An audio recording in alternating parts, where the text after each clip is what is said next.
तो last day का last question ये था, 4 kg का ब्लॉक है और ये 2 kg का ब्लॉक है, दोनों का एक्सेलरेशन निकालना है।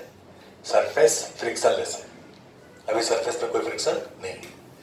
सबसे पहले इसका एफईडी बनाइए दोनों ब्लॉक का, 4 kg और 2 kg का सब लोग एफईडी बनाए। इस वाले ब्लॉक का एफईडी बनाएंगे तो एक सरफेस से कांटेक्ट है, सरफेस से, तो सरफेस से कांटेक्ट रहेगा तो नॉर्मल लगेगा ऊपर की तरफ। ये नॉर्मल कौन लगाएगा? सरफेस। हम एफईडी किसका बना रहे हैं? 4 kg का, तो 4 kg पर नॉर्मल को लिखे हैं। वैसे सरफेस पर भी नॉर्मल लगेगा।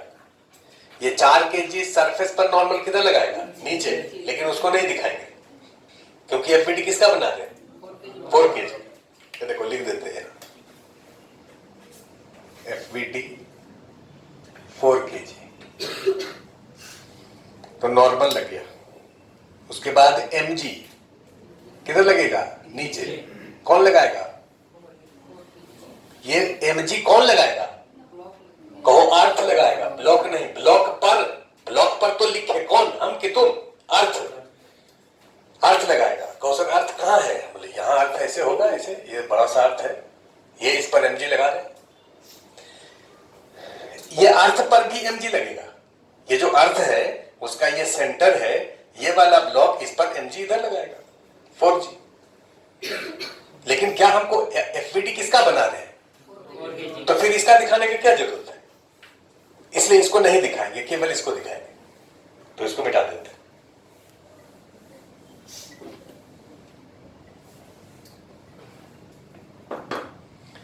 धागा कनेक्टेड है यहां पर। ये जो पॉइंट है ये ब्लॉक का भी पॉइंट है और धागा का भी पॉइंट है।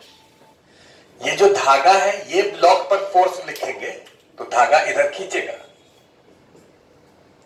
ये ब्लॉक भी धागा को इधर खींचेगा। ये जैसे धागा केवल ऐसे दिखाए यहां पर, ये वाले धागा को ऐसे, ये वाला पॉइंट धागा का पॉइंट है, तो ब्लॉक उसको इधर की तरफ टी से खींचेगा।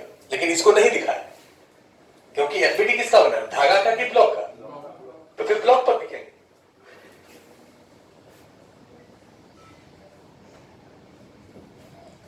ये ब्लॉक का एफईडी हो गया। अब किसका बनाने का मन है? इस टेबल का बना लो, टेबल का। ये लो, ये टेबल है, इसे, ये टेबल इस पर नॉर्मल ऊपर लगा रहे हैं, ये ब्लॉक इस टेबल पर नॉर्मल नीचे लगाएगा। इस टेबल का कुछ मास होगा, कितना है नहीं पता है, कुछ होगा 20-50-100 kg, जितना होगा वो mg नीचे लगेगा, अर्थ भी उस पर ऊपर लगाएगा। तो भाई आप एक्सेलरेशन ब्लॉक का निकालना है कि टेबल का? तो टेबल का काहे बना रहे हैं जबरदस्ती? ऐसे दिमाग में कुछ हो तो कुछ को बनाओ, उसका बना लो, उसका बना लो, सबका बना लो। फिर जिसका एक्सेलरेशन निकालना हो, कंसंट्रेशन उस पर रखना है, उसका एफईडी बनाना है।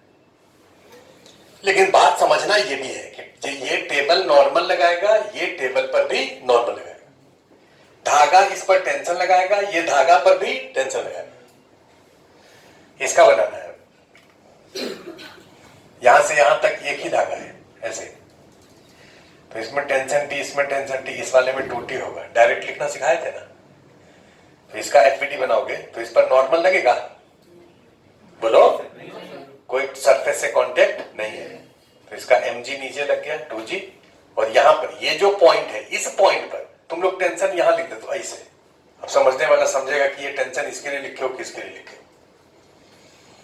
आप ब्लॉक पर टेंशन लिख रहे हैं तो ब्लॉक का तो कांटेक्ट पॉइंट ये है, तो यहां पर टेंशन तो इसके नजदीक लिखिए, ऐसे करके यहां लिख दीजिए ऐसे साफ साफ। ये कितना होगा? 2t। धागा चेंज कर जाएगा तो टेंशन चेंज कर जाएगा। अब जिसको ये समझ नहीं आया 2t, तो इसको t डैश लिखो, t डैश का वैल्यू 2t होगा। ये पहले समझा चुके हैं। अब इसको t डैश लिख करके 2t नहीं लिखना, आगे से डायरेक्ट लिखना है। ये टेंशन 2t होगा, इसका एफईडी हो गया। अब ये 2t किसको समझ नहीं आया तो उसको हम समझाएंगे अलग से कि देखो इसका एफईडी बनाओ, तो बात क्लियर होगा। ये पुल्ली का एफईडी अब इस क्वेश्चन में बनाना रिक्वायर्ड नहीं है। अगर यहां ये बात समझ आ गया है तो फिर हम लोग आगे एक्सेलरेशन लेट करेंगे, इक्वेशन लिखेंगे। लेकिन जिसको ये 2t समझ नहीं आया उसके लिए इस पुली का अगर एफईडी बनाए पुली पर ये धागा ऐसे कनेक्टेड है और एक धागा ये कनेक्टेड है। ये वाला जो धागा है यहां से लेकर के यहां तक धागा को हम पुल्ली का ही पार्ट मानेंगे। ये वाला धागा दो जगह कनेक्टेड है, एक यहां और एक यहां। तो ये जो पॉइंट है ये पुल्ली का पॉइंट है, तो ये धागा टेंशन किधर लगाएगा? ऊपर। और इधर वाला जो धागा का पार्ट है वो इस पॉइंट पर टेंशन किधर लगाएगा? ऊपर। पुल्ली का एफबीडी बनाएंगे, केवल ऐसे लिख देंगे तो गलत हो जाएगा। पुल्ली से ये धागा भी तो कनेक्टेड है यहां पर, ये वाला। तो ये वाला धागा इस पुल्ली पर किधर फोर्स लगाएगा? नीचे। ये फोर्स अगर सपोज T1 है, क्योंकि धागा ये धागा तो एक ही है तो टेंशन सेम लिए, लेकिन ये धागा अलग है तो टेंशन क्या होगा? अलग होगा। अब ये बताओ कि इस वाले ब्लॉक का एक्सेलरेशन अगर नीचे है, लेट कर लेते हैं A1, तो इसका एक्सेलरेशन नीचे है तो इस पुल्ली का भी एक्सेलरेशन नीचे होगा कि नहीं? क्यों होगा? क्योंकि ये पुल्ली और ये ब्लॉक एक ही स्ट्रेट स्ट्रिंग से कनेक्टेड है। ये पुल्ली है और ये ब्लॉक है। ये वाला ब्लॉक अगर 1 मीटर नीचे आएगा तो ये पुल्ली भी 1 मीटर ही नीचे आएगा। स्ट्रेट स्ट्रिंग से अगर कनेक्टेड है, कोई भी अगर एक टाइट स्ट्रिंग है जैसे, तो टाइट स्ट्रिंग के अलोंग वेलोसिटी सब पॉइंट का सेम होगा। इस वाले पॉइंट का वेलोसिटी v है तो इस वाले पॉइंट का भी वेलोसिटी v होगा, अगर ये स्ट्रिंग टाइट है तब। लेकिन अगर ये लूज है तो ऐसा नहीं कर सकते। अगर कोई ये धागा है और हम करें कि ये धागा टाइट है, तो इस वाले पॉइंट का वेलोसिटी इधर अगर v है तो इसका भी वेलोसिटी इधर v ही होगा। बोलो ना, ये बात दिमाग में घुस रहा है। लेकिन अगर ये लूज है तो इसका वेलोसिटी सपोज करो 1 मीटर पर सेकेंड है, इसका वेलोसिटी 2 मीटर पर सेकेंड, ऐसा हो सकता है। लूज हो जाएगा, दोनों के बीच में डिस्टेंस चेंज करने लगेगा। टाइट है मतलब दोनों के बीच का डिस्टेंस चेंज नहीं करेगा। तो इसका जितना वेलोसिटी होगा इसका उतना ही वेलोसिटी होगा। ये टाइट स्ट्रिंग है तो इसका जितना वेलोसिटी उतना ही इसका भी, इसका जितना एक्सेलरेशन उतना ही इसका भी। तो इसका एक्सेलरेशन भी A1 ही मानेगा। अब इसका इक्वेशन लिखो, इस पुल्ली का नीचे की तरफ फोर्स, इक्वेशन का मतलब F is equal to M है। नीचे की तरफ कितना फोर्स लग रहा है? T1 minus 2T।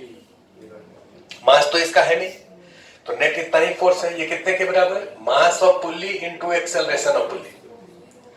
पुल्ली का एक्सेलरेशन, मास कितना है? 0। एक्सेलरेशन 0 नहीं है। पुल्ली का एक्सेलरेशन निकालना होगा तो हम लोग निकालेंगे, जितना इसका एक्सेलरेशन उतना ही पुल्ली का। लेकिन चूंकि पुल्ली का मास 0 है तो ये T1 कितने के बराबर होगा? 2T के बराबर। अब लास्ट है, ये बात तो याद करवा दी आपको कि अगर कोई पुल्ली है, पुल्ली तो मासलेस है, तो उसमें ऊपर जितना टेंशन है नीचे उतना ही टेंशन होगा।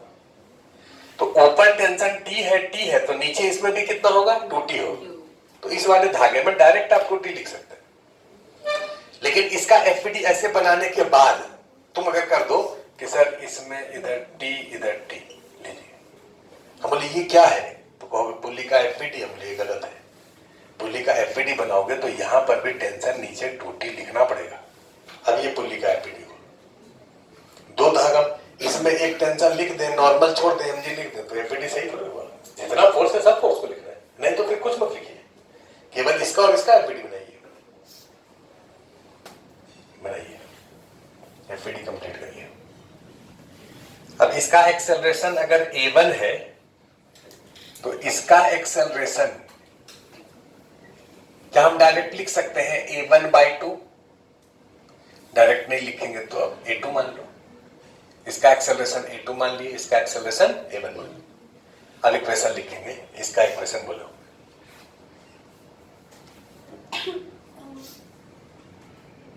एक्सेलरेशन किधर माने हो तो फोर्स किधर लिखोगे? बोलो नीचे। तो नीचे की तरफ फोर्स कितना होगा? फोर्स इस पर 2 लग रहा है, 1 और 2। नीचे की तरफ कहें तो कहोगे 2G माइनस 2T। ऊपर की तरफ कहें तो कहो 2T माइनस 2G। इधर की तरफ कहें तो कहो 0, क्योंकि इसका और इसका कोई कंपोनेंट इधर नहीं। तो हम कह रहे हैं नीचे की तरफ फोर्स कितना है? 2G minus 2T। ये होगा इसका मास इंटू एक्सेलरेशन A1। ये इक्वेशन ऐसे लिखा जाता है। इसका एक्सेलरेशन इधर लेट किए हैं तो इधर की तरफ फोर्स लिखो। इधर की तरफ 4G है बकलोल, ये टी नहीं दिख रहा है, आंख है कि आलू का फांक है? इधर की तरफ टी नहीं दिख रहा है तो पहले 4G दिख गया तो नीचे लग रहा है, इधर की तरफ है टी, इस 4G का इधर कंपोनेंट 0, n का कंपोनेंट 0, तो नेट फोर्स टी होगा कितने के बराबर? अब A1 और A2 में रिलेशन निकालना है, जिसको कांस्टेंट रिलेशन कहते हैं। A1 A2 में रिलेशन निकालिए, कृपया ध्यान इधर दें। बताओ इस पूरे डायग्राम में कितना धागा है? हे भगवान, गुरुदेव आंख है कि नहीं आपको? धागा कितना है? दो है रे, दो। एक धागा ये है और एक धागा ये है। कितना धागा है? इस वाले धागे को ध्यान दो इधर, इस वाले धागे को केवल ले तो ये पुल्ली है और ये ब्लॉक है, तो पुल्ली और ब्लॉक को अलग से दिखा दिए, इसके बीच में ये धागा लगा हुआ है। चूंकि धागा टाइट है तो ये वाला ब्लॉक अगर x नीचे जाएगा तो इसको भी x नीचे जाना पड़ेगा, मतलब इसका और इसका एक्सेलरेशन सेम होगा। तो इस धागे के लेंथ को कांस्टेंट करके हम कह सकते हैं कि इसका और इसका एक्सेलरेशन सेम है। अब इस वाले धागे को देख रहे हैं, अलग से दिखा रहे हैं।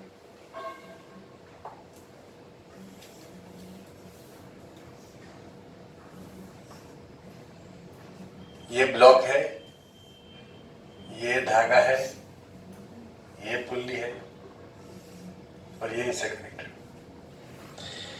इस वाले पुल्ली का एक्सेलरेशन नीचे की तरफ कितना है? A1। इसका एक्सेलरेशन नीचे कितना है? A1। इसका डिस्प्लेसमेंट हम लेट कर लिए कि t टाइम के बाद ये यहां चलाया, लेट दिस इज x, और ये t टाइम के बाद सपोज यहां चलाया, लेट दिस इज y। ऐसे ही निकालते ना कि एक को डिस्प्लेस कर दिए x से, दूसरे को डिस्प्लेस कर दिए y से, तो x और y में क्या रिलेशन है? अब धागा कैसा दिखेगा? अब धागा ऐसा दिखेगा। इनिशियल लेंथ और फाइनल लेंथ धागा का सेम है। इनिशियल लेंथ देखो, ये ब्लू वाला ऐसे ऐसे ऐसे, तो इनिशियल लेंथ ये वाला लेंथ है L1, यहां से यहां तक है L2 और यहां से यहां तक है L3। जो इसके ऊपर होता है उसको तो नहीं लेते हैं, केवल हैंगिंग पार्ट को लेते हैं। तो टोटल लेंथ ऑफ धागा इनिशियल इक्वल टू फाइनल। देखो ये लेंथ कितना लिखे? ये लेंथ L2 था, L2 प्लस x, और इधर L3 प्लस x।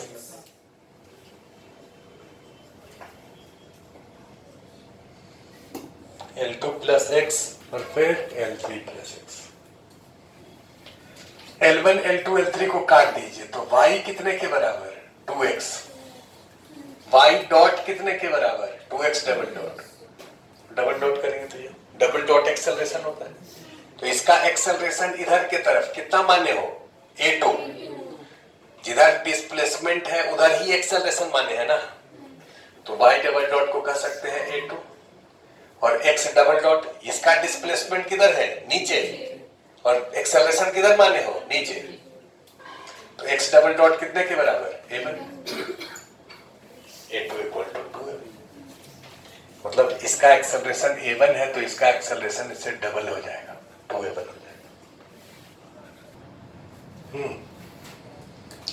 तो सवाल ये है कि इस वाले बात को अभी तो आप लिख करके समझ रहे हैं, लेकिन धीरे धीरे इतने छोटे चीज को आप देख करके समझना शुरू करिए कि ये स्ट्रेट स्ट्रिंग है। इधर देखना है, ये कैसा स्ट्रिंग है? Straight string. तो ये वाला धागा के अलोंग वेलोसिटी इसका सेम रहेगा, तो इसका जितना वेलोसिटी है उतना ही इसका होगा, इसका जितना एक्सेलरेशन है उतना ही इसका होगा। इस बात को आगे से डायरेक्ट यूज करेंगे कि अगर कोई स्ट्रेट स्ट्रिंग है तो उसके अलोंग वेलोसिटी या एक्सेलरेशन सेम होगी। तो इसका एक्सेलरेशन A1 हो गया। अब सवाल यह है कि ये वाला पुल्ली अगर 1 मीटर नीचे आता है, सोच करके देखो, ये पुल्ली अगर 1 मीटर नीचे आता है तो इधर भी 1 मीटर स्ट्रिंग बढ़ेगा और इधर भी बढ़ेगा। ये जो स्ट्रिंग है इसका दो पार्ट है, एक पार्ट है ये हॉरिजॉन्टल और दूसरा पार्ट है यहां से यहां तक, ये यू शेप। अगर ये 1 मीटर नीचे आता है तो इधर और इधर दोनों तरफ 1-1 मीटर बढ़ गया ना, तो यू शेप वाला जो यहां से यहां तक था अब यहां से यहां हो गया, तो 2 मीटर इधर बढ़ा, तो इसको 2 मीटर घटना चाहिए कि नहीं घटना चाहिए? मतलब ये अगर 1 मीटर नीचे आता है तो इसको 2 मीटर इधर जाना चाहिए। मतलब इससे इसका वेलोसिटी डबल होगा, डिस्प्लेसमेंट डबल होगा, एक्सेलरेशन डबल होगा। तो आगे से इसका एक्सेलरेशन a1 माने है तो डायरेक्ट इसको 2a1 लिख सकते हैं और आगे से वैसे ही लिखेंगे। दूसरा तरीका है कि कांस्टेंट लेसन में आपको सिखाए थे कि अगर धागा इंटरनल है तो नेट जो टी डॉट ए का सम होता है वो 0 होता है। जैसे इस पूरे को अगर सिस्टम ले ले, पूरे को, तो टी डॉट ए का सम करिए, एक ब्लॉक ये है, दूसरा ब्लॉक ये, इस वाले ब्लॉक का टेंशन इधर, ये सेकंड मेथड कांस्टेंट लेसन का, टी डॉट ए का सम क्या होता है 0। तो इस वाले पर टेंशन इधर है और एक्सेलरेशन इधर है, तो टी डॉट ए कितना होगा, t into a two, dot जानते हो ना, ए डॉट बी होता है ए बी कॉस थीटा, तो टी इधर लग रहा है, एक्सेलरेशन भी इधर है, तो टी इंटू इंटू कॉस 0, और इसका टेंशन किधर है ऊपर, एक्सेलरेशन किधर है नीचे, तो ऊपर और नीचे है तो एंगल 180 हो गया, मतलब -2ta1। तुम कहो सर ये पुल्ली पर भी तो टेंशन लग रहा है, उसका काहे नहीं लिख रहे?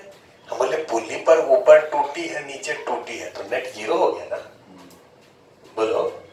तो केवल जो ब्लॉक्स है उसी ब्लॉक का एक्सेलरेशन के बीच में रिलेशन हम लोग निकाल सकते हैं। ये पुल्ली का एक्सेलरेशन कांस्टेंट लेसन से ही निकलेगा। इसका एक्सेलरेशन a1 है तो पुल्ली का भी a1 होगा क्योंकि स्टेटस स्ट्रिंग से कनेक्टेड है। बाकी पुल्ली पर तो टेंशन हमेशा 0 होगा। तो टी डॉट ए का सम जब करेंगे तो जितना डिफरेंट ब्लॉक है उस सब ब्लॉक का टी डॉट ए का सम 0 होगा। तो 2 ही ब्लॉक है तो टी डॉट ए का सम कितना हो गया 0। यहां से टी कॉमन लेकर के डिवाइड कर दीजिए, तो a2 minus 2a1 equal to 0। तो a2 कितने के बराबर 2a1, ऐसे भी लिख सकते हैं।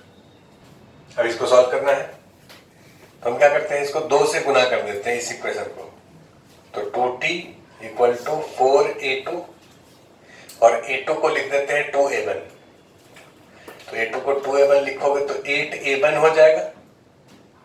ये हो गया तीसरा इक्वेशन। इसको 2 से क्यों गुना किए थे, क्योंकि इसको और इसको सम करना है। अब इस दोनों इक्वेशन को सम कर दीजिए, तो ये 2t से 2t कैंसिल हो गया, बचा कितना 2g लेफ्ट साइड में और राइट साइड में हो गया 8 + 2 10a1। तो बोलो a1 कितना हो जाएगा g/5। ये a1 हो गया, a1 निकल गया तो a2 का वैल्यू होगा 2a1। a2 कितना हो जाएगा 2g/5, g का वैल्यू 10 है, a1 और a2 निकल जाएगा। इस क्वेश्चन का नेक्स्ट पार्ट ये है कि ये जो पुल्ली है, ये पुल्ली देख रहे हो, इस पुल्ली पर इसका जो एक्सिस है वो कितना फोर्स लगा रहे हैं। देखो find force by axis, axis और एक्सेल AXLE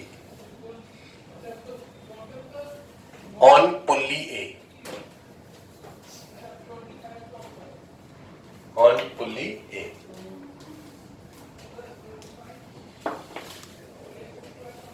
जितना भी दुनिया में चक्का है, चक्का समझते हो, व्हील, वो घूमता है किसके अबाउट, एक्सेल के अबाउट।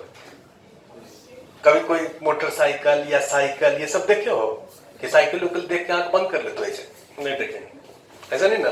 तो उसका जो एक्सेल होता है, मतलब जो धुरी होता है जिसके अबाउट वो घूमता है, तो वो एक्सेल, जैसे जैसे कुआं से पानी निकालते हैं तो चक्का होता है, उसमें रस्सी ऐसे जाता है, उसको खींचते हैं तो रस्सी चक्का जो है घूमता है।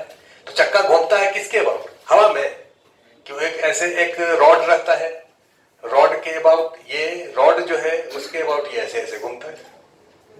ये पंखा को चलाएंगे तो ये वाला जो लाइन रॉड डंडा जो होगा उसको एक्सिस कहेंगे या एक्सेल कहेंगे, जिसके अबाउट ये पंखा घूम रहा है।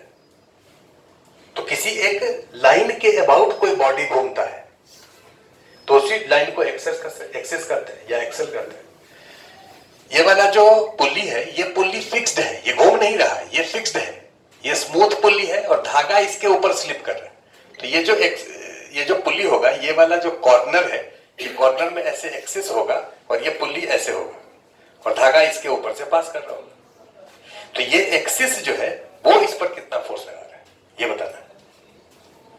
आप करिए कुछ नहीं, इस पुल्ली का केवल एफपीडी बनाइए। आप सब लोग बहुत शौक करता है तुम लोगों को पुल्ली का एफपीडी बनाने का। थोड़ा कैलकुलेशन मिस्टेक हो गया था, कृपया यहां देखें। ये पहला इक्वेशन लिखे थे इसका और ये इक्वेशन था इसका, इसको 2 से गुना कर दिए ये। अब इसको और इसको जोड़ देंगे तो ये कैंसिल हो जाएगा। 2g is 18a1, तो a1 हो जाएगा g/9, a1 हो जाएगा g/9। कैलकुलेशन थोड़ा ठीक कर ले। और a2 का वैल्यू हो जाएगा 2a1, मतलब 2g/9।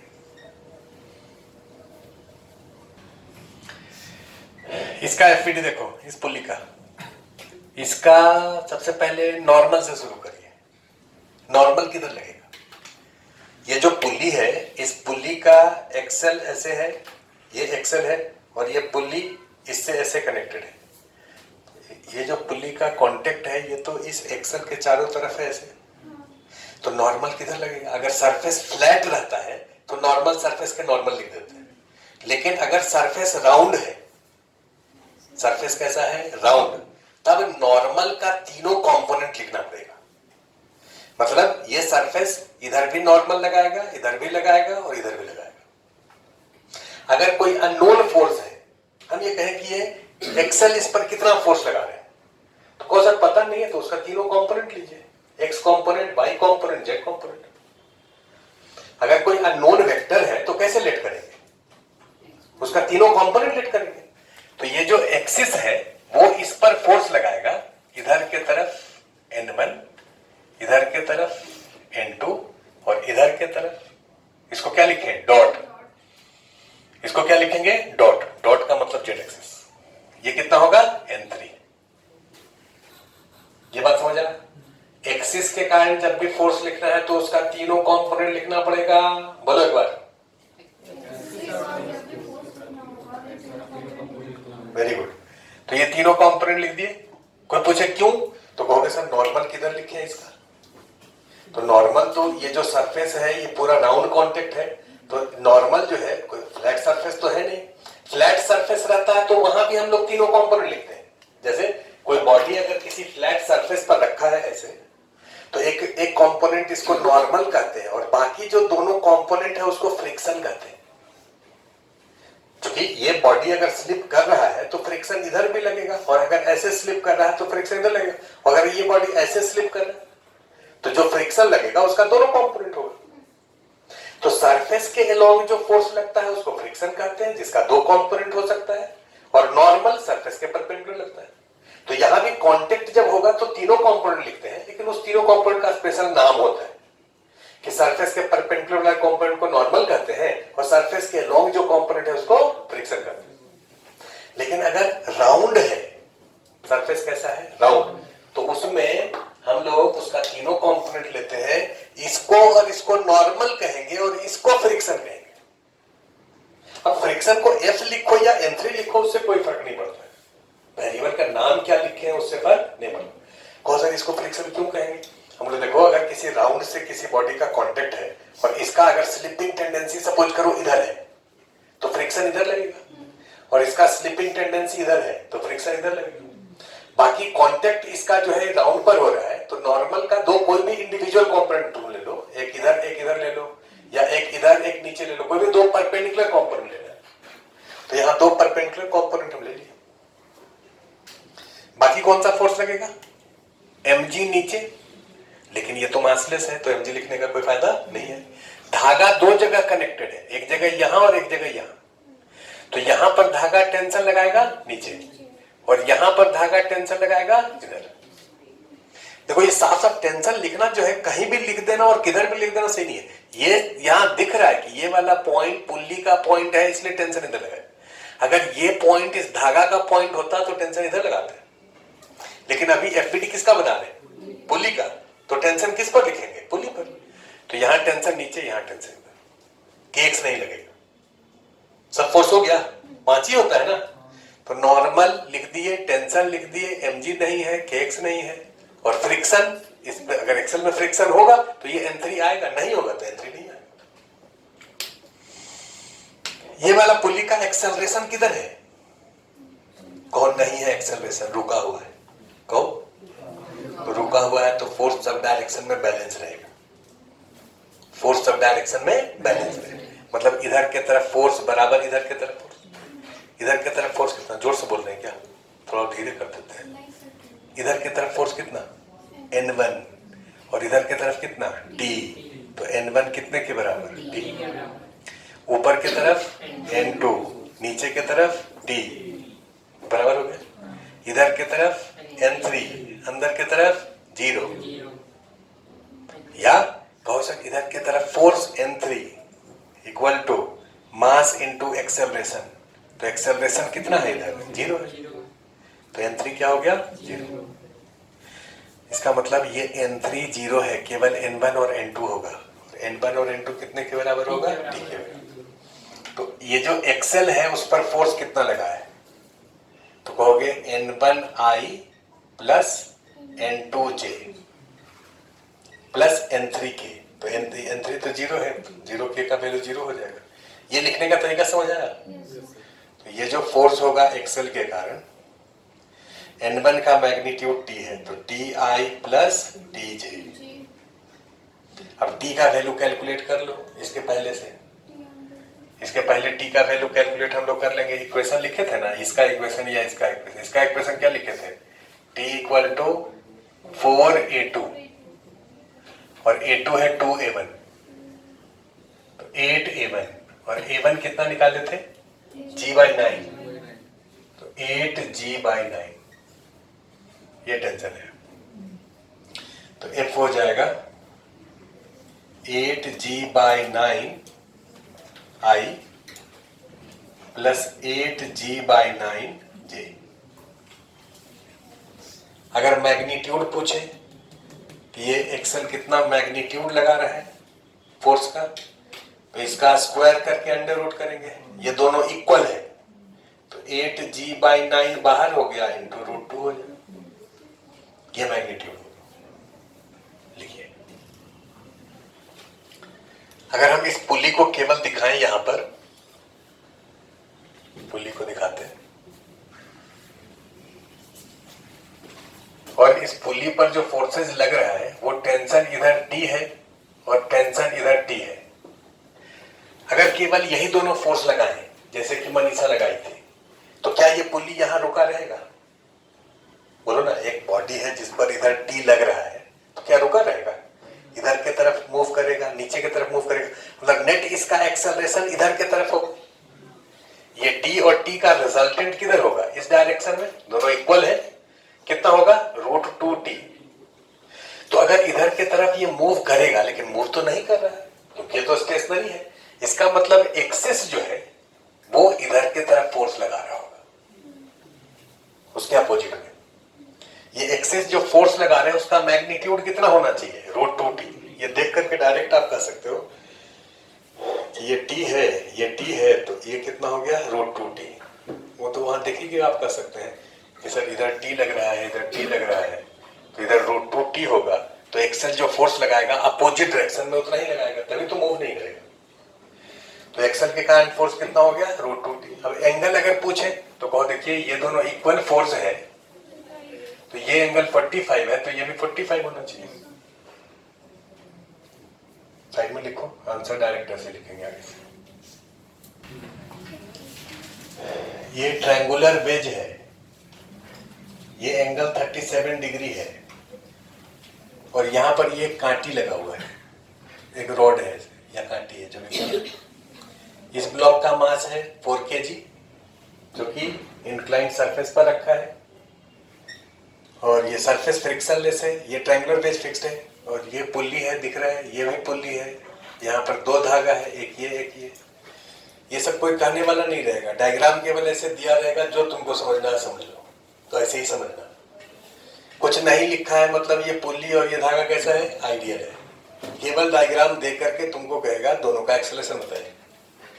देखो फाइंड एक्सेलरेशन ऑफ ब्लॉक्स,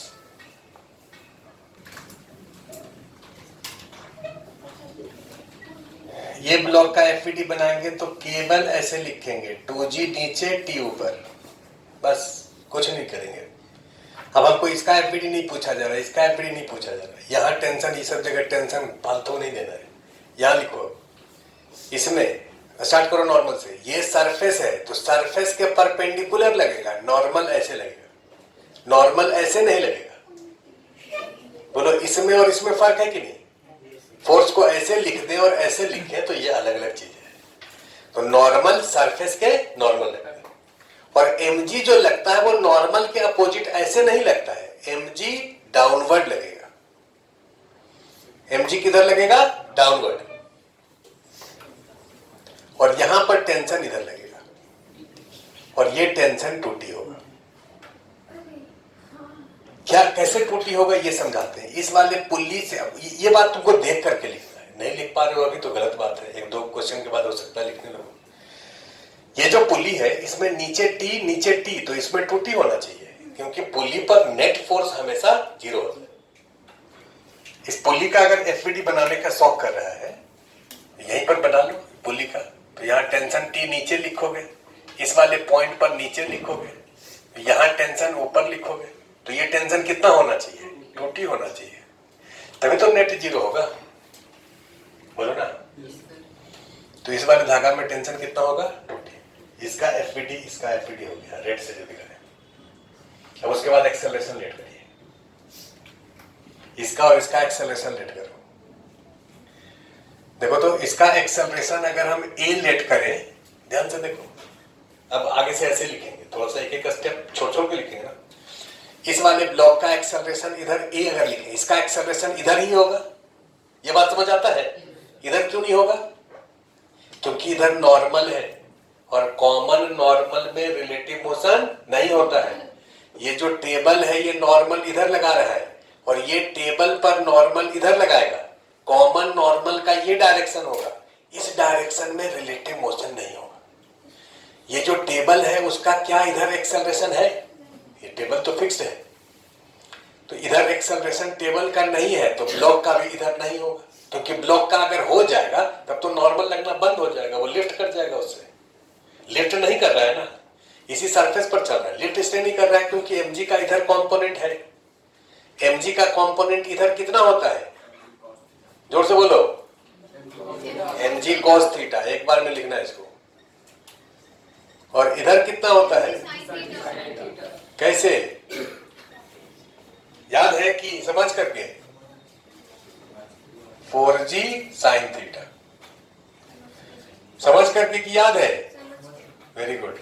ये एंगल अगर थीटा है तो ये कितना होगा? 90। ये कितना होगा? 90 माइनस थीटा। ये कितना होगा? थीटा। तो mg का इधर होता है cos और इधर होगा sin। तो इसका एक्सेलरेशन अगर a है तो इसका एक्सेलरेशन डायरेक्ट आप 2a कर सकते हैं। देखो तो कोई लोग डायरेक्ट कर सकते हो ऐसा? कोई लोग नहीं कर सकते हो?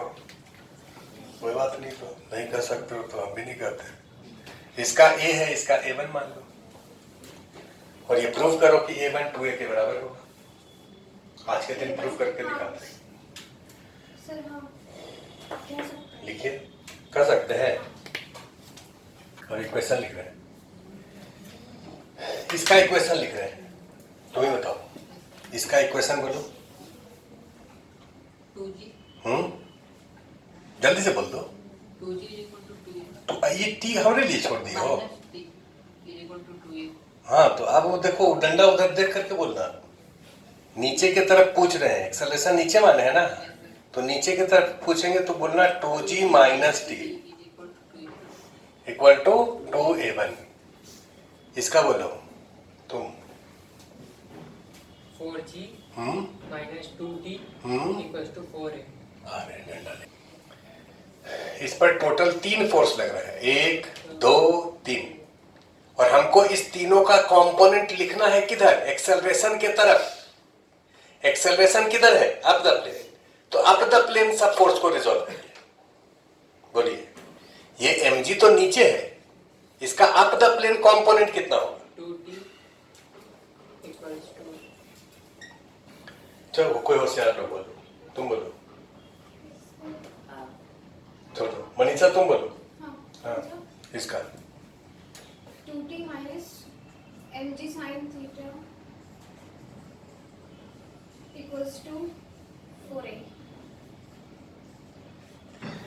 ये जो ब्लॉक है, देखो एक बार समझ लो, जहां समझ नहीं आप पूछो, लेकिन अगली बार से गलती मत करो। ये जो ब्लॉक है इस पर अप द प्लेन कितना लग रहा है? 2t, तो लिख दिए 2t। ये नॉर्मल का कंपोनेंट अप द प्लेन कितना होगा? 0। परपेंडिकुलर डायरेक्शन में कंपोनेंट 0 होता है, कह के तो दिमाग खराब हो गया मेरा। अगर कोई फोर्स ऐसे है तो उसका इधर कंपोनेंट क्या होगा? 0। अगर फोर्स ऐसे है तो उसका इधर कंपोनेंट क्या होगा? 0। परपेंडिकुलर में कंपोनेंट 0 होता है। बोलो, परपेंडिकुलर में कंपोनेंट 0 5 बार बोलो। परपेंडिकुलर में कंपोनेंट 0 होता है, परपेंडिकुलर में कंपोनेंट 0 होता है, परपेंडिकुलर में कंपोनेंट 0 होता है, परपेंडिकुलर में कंपोनेंट 0 होता है। बस हो गया 5 बार। अपोजिट में कंपोनेंट नेगेटिव होता है। जैसे कोई फोर्स इधर है 5 न्यूटन, कहे नीचे कितना होगा? तो कहोगे -5, नेगेटिव होता है। ये वाला जो ब्लॉक है, हम इधर फोर्स लिखना चाह रहे हैं तो 2t तो इधर ही लग रहा है, ये n का इधर कंपोनेंट 0 होगा। और इस 4g का कंपोनेंट, तो देखो 4g का इधर कंपोनेंट है 4g sin थीटा, तो इधर कितना होगा? इसका माइनस 4g का इधर कितना कंपोनेंट होगा? -4g sin theta. ये जो वेक्टर है इसका इधर कंपोनेंट निकाले, 4g cos थीटा हुआ, कंपोनेंट होता है मैग्नीट्यूड इनटू cos थीटा, तो इधर cos थीटा होगा, इधर sin थीटा होगा। अपोजिट निकालेंगे तो -4g sin थीटा। तो तीनों का कंपोनेंट इधर लिख दिए, equal to mass into acceleration. ये 2 फोर्स हो गया, 2 वेक्टर, 2 इक्वेशन हो गया। एक और इक्वेशन लिखेंगे, कांस्टेंट रिलेशन। लिखिए कांस्टेंट रिलेशन। चलो देखो यहां, अच्छा बताओ इस पूरे डायग्राम में कितना धागा है? 1 की 2? 2 धागा है। हम एक एक धागा को अलग अलग दिखाते हैं, ध्यान से देखना।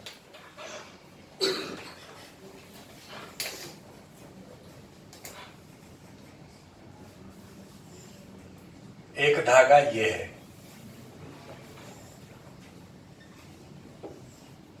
देखो ये एक धागा है जो कि इस पुल्ली से कनेक्टेड है एक तरफ, और एक तरफ 4 kg ब्लॉक से कनेक्टेड है।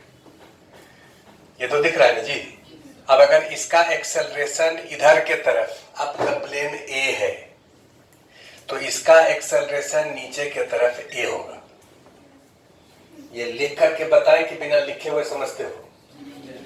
जो नादान लोग नहीं समझता है, देखो ये अगर x मीटर नीचे जाएगा तो ये x मीटर इधर जाएगा, दोनों का डिस्प्लेसमेंट सेम होगा।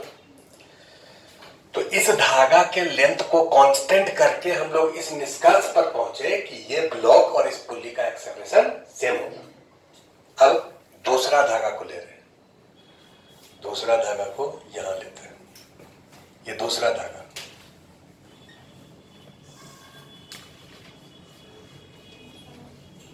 ये वाला, ये पुल्ली है,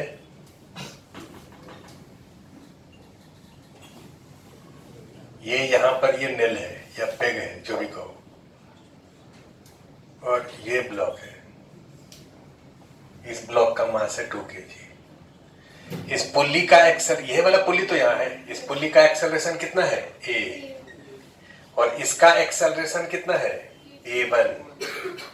कितना है? a1। ये धागा यहां से यहां तक, यही है। अब इस वाले पुल्ली को डिस्प्लेस करिए, इसको भी डिस्प्लेस करिए, क्योंकि अगर दोनों का डिस्प्लेसमेंट सेम होता है वो तो दिख जाता है। दोनों का डिस्प्लेसमेंट सेम नहीं है तो उसको दिखाना पड़ता है। हम मान लेते हैं कि ये वाला पुल्ली थोड़ा सा नीचे आया, यहां आया, तो ये वाला ब्लॉक भी थोड़ा सा नीचे आएगा, यहां आया। अब धागा ऐसा हो गया, बोलो। ये वाला पुल्ली थोड़ा सा नीचे, मतलब दुखी दुखी मत देखो, ठीक है ना। ये वाला पुल्ली यहां से नीचे आया सपोज करो x, और ये वाला ब्लॉक नीचे आया सपोज y। तो हमको x और y में ही तो रिलेशन चाहिए कि पुल्ली मूव किया ब्लॉक मूव किया, क्या रिलेशन हो। तो यहां से यहां तक का लेंथ L1 मान लेते हैं, यहां से यहां तक का लेंथ L2 मान लेते हैं। शुरू में ये धागा ऐसे था ना जी, तो ये L1 हो गया और ये L2 हो गया इक्वल टू। अब ये ब्लॉक जब यहां चला आया तो इधर का लेंथ कितना होगा, इधर का लेंथ ध्यान से देखना, ये जो लेंथ है इसमें से x घट जाएगा और y जुड़ जाएगा।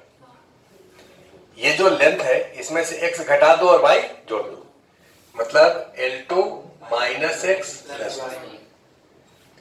L1 और L2 दोनों तरफ कैंसिल हो गया, 2x equal to y, 2x double dot 2y double dot.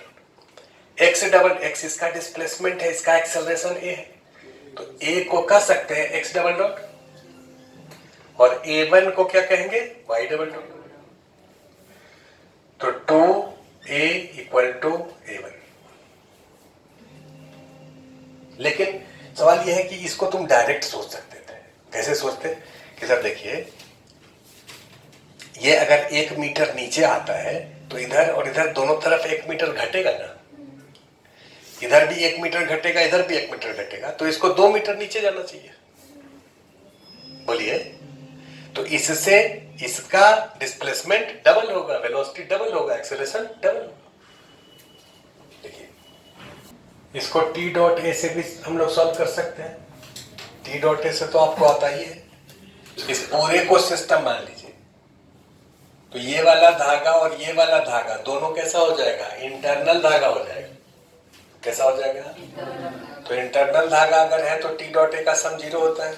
यहां पर टेंशन ऊपर है, एक्सेलरेशन नीचे है, तो टी डॉट ए होगा TA1 का माइनस, और यहां पर टेंशन अप द प्लेन है और एक्सेलरेशन भी अप द प्लेन है, दोनों सेम डायरेक्शन में, तो टी डॉट ए कितना लिखेंगे, 2t इंटू ए। बाकी तो पुल्ली है, पुल्ली पर तो नेट टेंशन 0 होता है, equal to 0।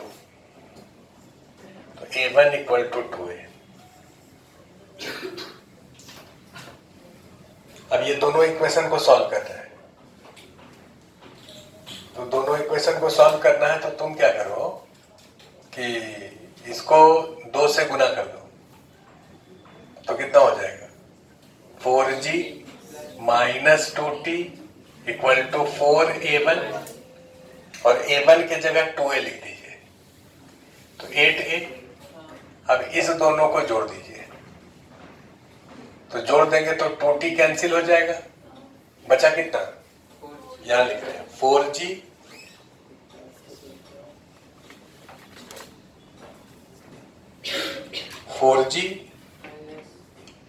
Minus 4g sign 37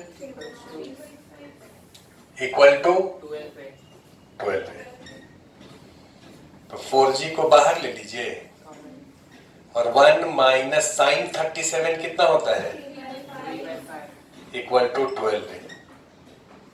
तो यहां से a का वैल्यू लिख सकते हैं 2/5, 4g इंटू 2/5, और 12 से डिवाइड कर दो, 4 से कट जाएगा, 4 दिए ये 12, तो एक्सेलरेशन हो जाएगा 2g/15। इसका एक्सेलरेशन हो गया 2g/15, और उसका एक्सेलरेशन उससे डबल हो जाएगा 4g/15। धागा में टेंशन निकालना है तो टेंशन भी आप निकाल सकते हैं। ये हॉरिजॉन्टल सरफेस है, इस पर ये 2 ब्लॉक है 2 और 4 kg का, ये धागा है, ये पुल्ली है। हम इसको ऊपर की तरफ धागा बांध करके खींच रहे हैं F फोर्स से।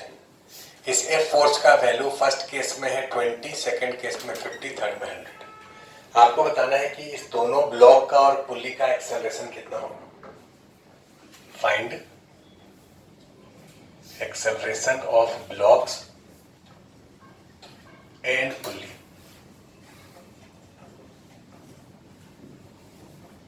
Acceleration of blocks and pulley. Block का एक्सेलरेशन और पुल्ली का एक्सेलरेशन क्या होगा इस तीनों केस में 1, 2 और 3। फर्स्ट पार्ट हमको बताने दो। ये फर्स्ट पार्ट में ये फोर्स का वैल्यू कितना है 20 न्यूटन। आप अलग से डायग्राम इसका ड्रॉ करिए, पहले समझ लो तो उसी क्वेश्चन में, क्वेश्चन का डायग्राम अलग है। अब फर्स्ट पार्ट के लिए डायग्राम आप फिर से ऐसे ड्रॉ करो।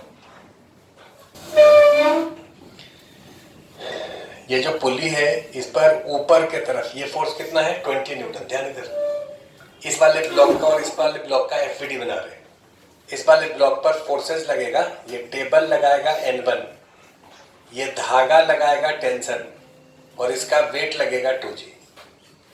ये टेंशन कितना होगा कहो, इसका आधा। ये समझ आया? जिसको नहीं समझ आया फिर से समझो। देखो ये पुल्ली है ना जी, मासलेस पुल्ली है, तो ऊपर इस वाले में फोर्स जितना है मतलब इस वाले धागा में उतना टेंशन है, तो इस वाले धागा में और इस वाले धागा में टेंशन T होगा, इधर T होगा, तो नीचे 2T ऊपर 20।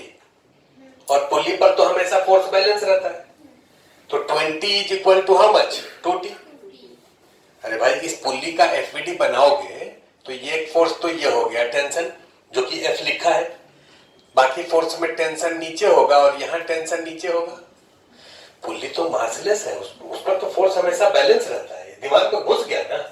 तो ऊपर फोर्स 20 है तो 2T कितने के बराबर 20, तो T कितना होगा 10, तो T का वैल्यू 10 हो गया। अब जिधर एक्सेलरेशन है, सॉरी जिधर नॉर्मल है, क्या उधर एक्सेलरेशन लेट करते हैं? नहीं, पहले चेक करते हैं कि नॉर्मल पॉजिटिव है कि नहीं।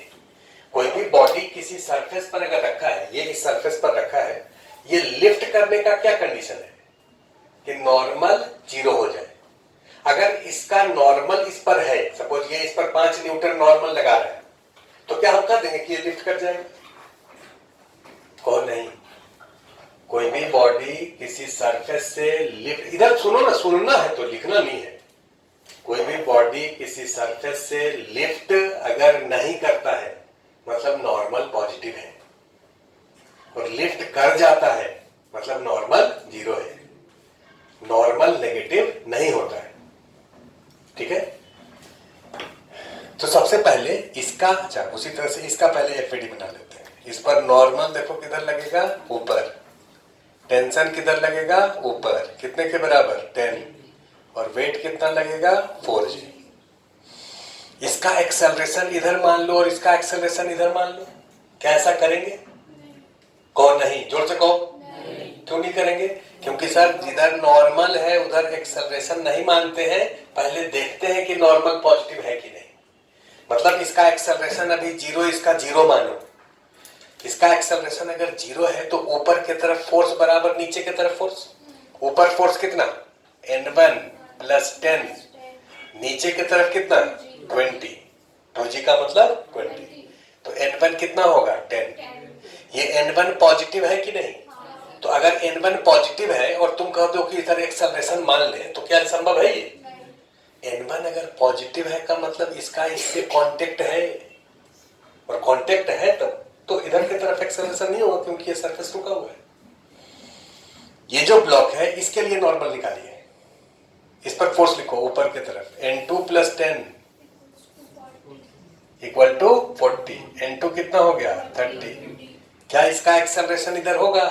नहीं, तो A2 का वैल्यू 0, A4 का वैल्यू, A4 लिखना है इसके लिए, इसका भी कितना होगा 0।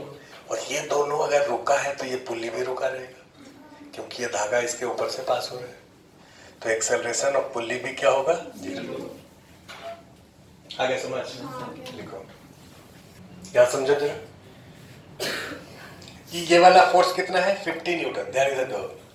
ये फोर्स सेकंड केस में कितना है 50 न्यूटन, तो 50 न्यूटन जब ये होगा तो इसमें टेंशन 25 होगा। तो जब 25 टेंशन होगा, ध्यान से देखो, अगर ये टेंशन 25 हो जाए तो ये वाला ब्लॉक यहाँ पर रुका नहीं रहेगा, ये ऊपर लिफ्ट कर जाएगा। क्योंकि अगर ये 25 हो जाए, देखो तुमको दिखा रहे हैं 25 है और तुम लेट कर लिए कि ये रुका हुआ है, लेट कर लिए, तो नॉर्मल का वैल्यू निकालोगे कितना होगा 25 प्लस n,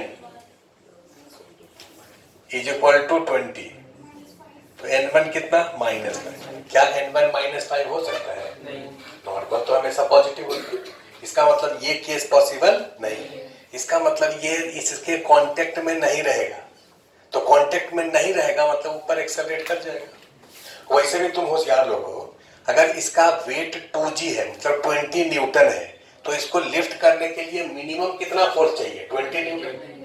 अगर ऊपर 10 न्यूटन लगाएंगे, इसका 50 केजी है और ऊपर जो है 5 न्यूटन या 10 न्यूटन लगा तो नहीं उठेगा ना। इसको उठने के लिए मिनिमम इसके वेट के बराबर तो फोर्स लगाना ही पड़ेगा।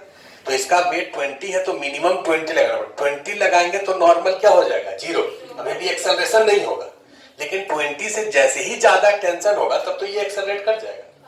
तो ये एक्सेलरेट कर जाएगा तो इसको हम लिफ्ट कर दिए। लिफ्ट करने का मतलब अब इस पर नॉर्मल नहीं लगेगा। जब एक्सेलरेशन मान लेंगे तब फिर नॉर्मल नहीं लगेगा, और जब नॉर्मल आप लिए हैं तो फिर एक्सेलरेशन नहीं लेंगे। दोनों एक साथ नहीं हो सकता।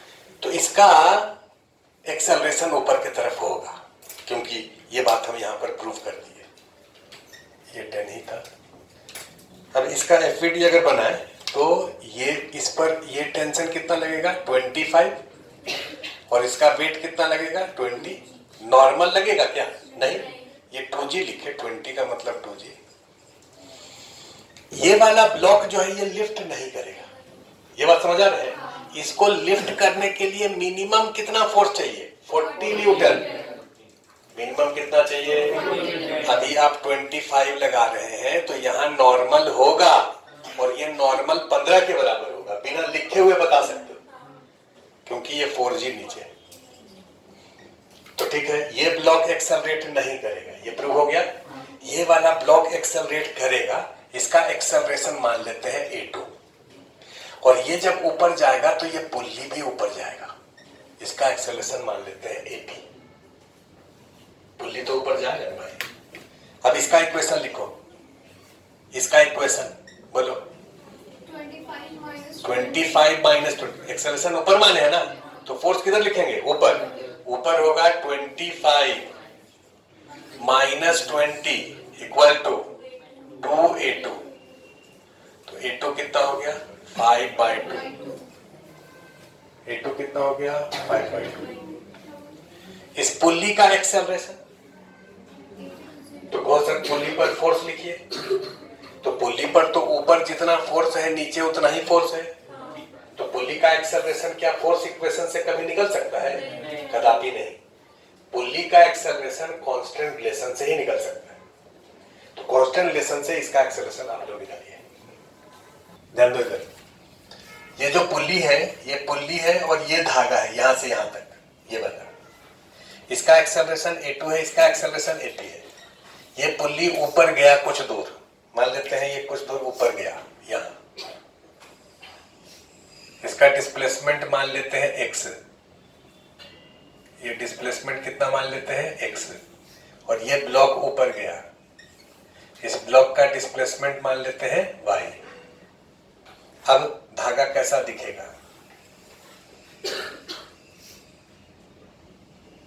अब ऐसा दिखेगा ना जी। इनिशियल फाइनल लेंथ को बराबर करो। इनिशियल लेंथ ये है यहां से यहां तक L1, और ये है यहां से यहां तक L2। फाइनल लेंथ देखो, L1 में कितना जुड़ेगा? x। और ये L2 जो है, L2 में x जोड़ दीजिए और y घटा दीजिए। L2 में x जोड़ दो, y घटा दो, तो कितना हो गया? 2x equal to y। 2x double dot y double dot, x double dot है ap और y डबल डॉट है a2। AP हो जाएगा a2/2। डॉट a का सम 0 होता है, लेकिन कब? जब टेंशन इंटरनल होगा। टेंशन एक्सटर्नल होगा तब T डॉट a का सम 0 नहीं होगा। तो सबसे पहले टेंशन को इंटरनल बनाना पड़ेगा। अगर तुम्हें से कोई ऐसे लिख दिया कि सर देखिए इस पर टेंशन ऊपर लग रहा है, इस पर टेंशन ऊपर लग रहा है, इस पर टेंशन सर ऊपर लग रहा है, हम बोले इस पर टेंशन ऊपर लग रहा है और नीचे नहीं लग रहा है, इधर भी टी लग रहा है, इधर भी टी लग रहा है, ये टी है, ये टी है, तो इस पर नेट टेंशन तो हमेशा 0 है। तो टी डॉट ए जब करोगे तो इसका टी, इसका एक्सेलरेशन a2, ठीक है, ये इसमें कोई दिक्कत नहीं है। इसमें टेंशन ऊपर टी और इसका एक्सेलरेशन 0, तो टी डॉट 0। इसका जब लिखोगे तो इसमें तो ऊपर लग रहा है ये जो F है, ये F तो 2t के बराबर है ना, तो इस पर टेंशन लग रहा है ऊपर 2t और नीचे 2t, तो नेट टेंशन कितना हो गया 0 इंटू AP।